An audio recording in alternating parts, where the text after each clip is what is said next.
মই পৰিচালন সঞ্চালক হিচাপে ক'ব বিচাৰিছোঁ এইটো এটা ভিত্তিহীন আৰু এটা গুখাত মিছা কথা। এনেকুৱা ভিত্তিহীন অভিযোগক মই ধিক্কাৰ দিছোঁ। কাৰণ কেতিয়াও এনেকুৱা হ'ব নোৱাৰে এজন শিশুক 11টা বজাত মৃত্যু হোৱাৰ কথাটো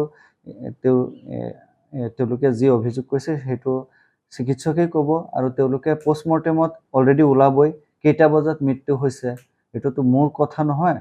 কিন্তু আমি যেতিয়া ঘটনাটো গম পাইছোঁ, ৰাতি 8টামান বজাত মোৰ কাণত তেনেকুৱা কথা এটা আহিছে। মই লগে লগে গৈ পেলাই চাইছোঁ আইচিউত চাওঁতে গাৰ্জেণ্টক পাইছোঁ। মই গাৰ্জেণ্টক পাওঁতে সুধিছোঁ এনেকুৱা কিবা কথা হৈছে নেকি, বাহিৰত শুনিছোঁ তেনেকুৱা এটা কথা। তাৰপিছত তেওঁলোকে কৈছে নাই ছাৰ, আমিতো তেনেকুৱা ধৰণৰ কোনো কথা পাতাই নাই, আৰু প্লাছ যিখিনি ট্ৰিটমেণ্ট কৰিব লাগে, আমাৰ ৰোগীটো সংকটজনক অৱস্থাত আছিলে, গতিকে ইয়াৰ পৰা যিখিনি ট্ৰিটমেণ্ট কৰিছে সেইখিনি কৰিছে।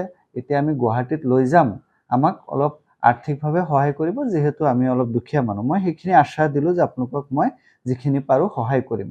তাৰ পিছতে প্ৰায় আধা ঘণ্টা পিছতে নাটকীয়ভাৱে পৰিৱেশটো বেলেগ ৰূপলৈ গুচি গ'ল। ইয়াত মই ভাবোঁ পেচেণ্টটোতো এটেণ্ডেণ্ট মোৰ লগত ভালকৈ কথা পাতিছে, আমাৰ ডক্টৰক এপ্ৰিচিয়েট কৰি থৈ গৈছে যে ইমান ধুনীয়াকৈ আপোনালোকে বুজাইছে মোৰ ফ্ৰণ্টত।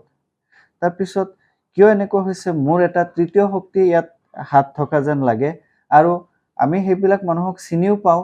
সময়ত আপোনালোকেও সংবাদ মাধ্যমত দেখে মাজে মাজে।